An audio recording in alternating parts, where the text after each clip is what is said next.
The Little Prince of Puerto Rico. Once upon a time, on the lush green hills of El Yunque rainforest in Puerto Rico, there lived a little prince named Leon.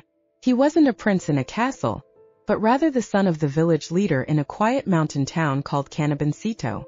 Even though he didn't wear a crown, everyone in the village called him El Principito, because of his big heart, bright eyes, and wild dreams.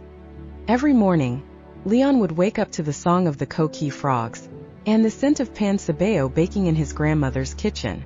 He'd run barefoot through the dewy grass, chasing butterflies and collecting shiny rocks he believed were treasure from ancient Taino spirits. But Leon had a secret wish. He dreamed of flying, not in a plane but with wings of his own. One day, he'd whisper to the clouds, "I'll soar above El Yunque and touch the stars." His abuela would smile when he talked like that. "You already fly, mijo," she'd say. "Every time you imagine, every time you help someone, you are already higher than the sky." One summer afternoon, the river that flowed through the village stopped. The waterfall above had dried up, and the plants began to droop. The elders were worried. Without the river, the crops would fail, and the animals would suffer. Leon, small but determined, set out to find the reason.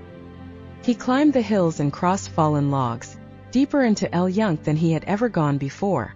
The forest grew quiet, and mist curled like ghostly ribbons between the trees. At the top of a mountain, he found an old parrot, half blind and covered in blue and green feathers that shimmered like gems. "The river is trapped," the parrot rasped. "A fallen tree blocks the flow. You must set it free." "But I'm just a boy," Leon said, fear creeping into his voice. "You are the little prince," the parrot replied, "and even small wings can move mountains if the heart is strong." So Leon climbed higher, and with all his might, he began to push the heavy tree. He pulled vines, he dug under roots, he even called out to the wind. And slowly, very slowly, the tree shifted.